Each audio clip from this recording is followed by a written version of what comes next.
All right, the Seattle Seahawks quietly sign a really interesting player. And if you're new to the channel, we're Detroit Lions fans, but this channel fully dedicated to teams that just kind of get overlooked by the national media. And we've settled on 5, 6, 7 teams, and Seattle's one of them. So make sure you subscribe if you're a Seattle Seahawks fan. Okay, here it is, plus a couple other things PFF's put out that should be really encouraging if you're a Seattle Seahawks fan.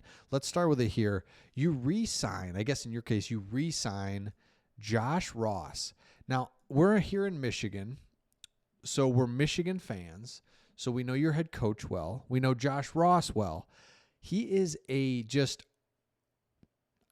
he's not even undersized. He's just like overlooked, constantly overlooked. He goes undrafted out of Michigan in 2022 after he was just a star for 21 season and the 22 season when Michigan, he's like the middle linebacker for Michigan, and he's playing for Mike McDonald. He's like a core piece of two really, really good teams. Goes to Baltimore, then finds his way to the Seahawks. And again, this is a move that nobody's paying any attention to. Again, the national media is not covering this, giving you a high five that you got Josh Ross back. But the point is, you've got a guy that knows your head coach knows him. So if he sucked, your head coach would know that and wouldn't bring him back, wouldn't want anything to do with him. But he's athletic. He's instinctive. He could be a really good player. I'm just saying that. He may not be, and it's like, well, whatever. But he could be really good because remember, he's been in the league now just a couple years. This is kind of the year he's got to have it, or it's like, all right, time to move on. It's not going to work. You just got to go from practice squad to practice squad, or he could have something here. So keep an eye out for Josh Ross. I really like that move. Again, in the world of these high-priced free agents and big names and guys that have already done stuff, right? So you look at a trade for Debo is going to, yes, that's a lot of attention, but what about this little under-the-radar move right here? I think that there's something to that. So I love it. Now, speaking of free agency, this is interesting. PFF put out kind of their where teams stand after this first couple rounds of free agency. And I think it's interesting because if you look at it, you can see Ravens, Eagles, Lions, Bills. And so when you're like scrolling, looking for the Seahawks, like, what are we doing? Where are they at? Bears, Texans are ahead of them, Niners. Here's Seattle. Now, I expected them to be middle of the pack. Fine. Why is that? Because I think you have upgraded at quarterback. But the problem with Seattle is, yes, after free agency, you've got picks and you've got ability to do things in the draft. But the facts are DK is gone, Geno's gone, Tyler Lockett's gone. So you got Sam Darnold and you have picks. And so this is great, though, because you're rebooting your franchise and you're not going to sit around and wait for it to happen. You did it. And so, again, expected you to be middle of the pack when it comes to just power rankings. But we keep looking at this, and we will just continue because this is your whole thing is your draft picks. And so let me pull this up. And if you're not excited about what you've done in free agency so far, right, the Josh Ross move, and you've done some other things, Ernest Jones brought back. But if you really want to get excited, you just go here to Tankathon and just pull up all of your draft picks. 5 picks in the first 100 picks.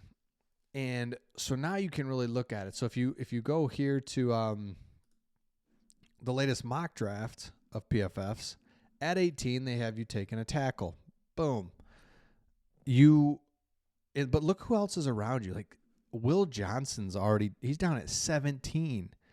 Jahad Campbell is there. James Pierce Jr. Down here is Mike Green, who everyone was like in the top 15. Now he's sliding. You're going to have a great pick right here in this late teens.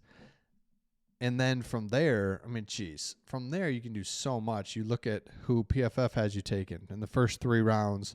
We've looked at this before where it's like Arroyo, star tight end, a wide receiver, another edge. There's so much you can do.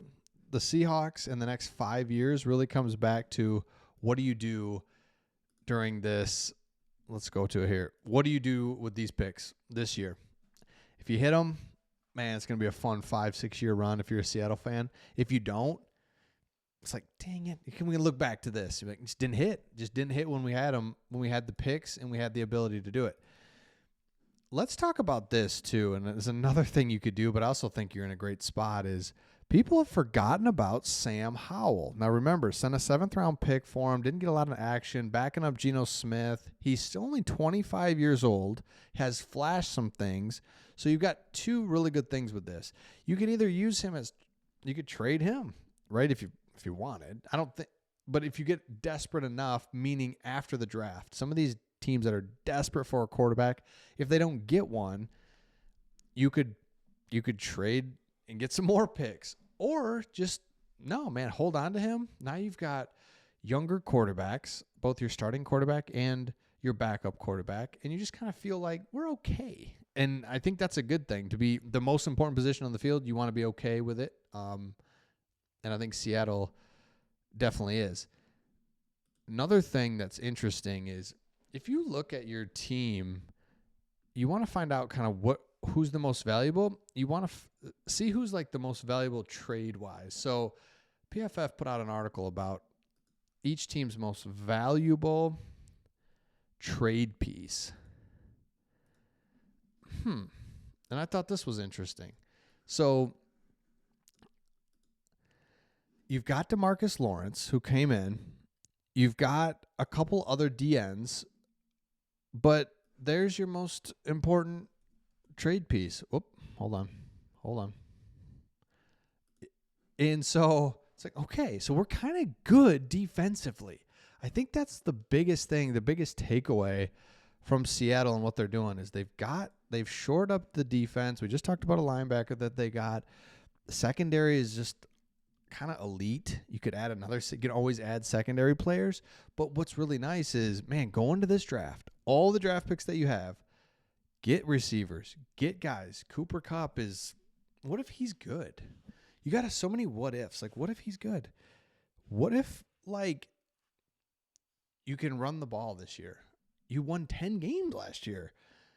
You've got a quarterback that's just like, there's just a lot of excitement. I like what the Seattle Seahawks are doing. So let me know your thoughts in the comments. Make sure you subscribe if you haven't. Again, if you're new to the channel, if you're a Seattle Seahawks fan, make sure you subscribe. And we'll see all of you on the next one.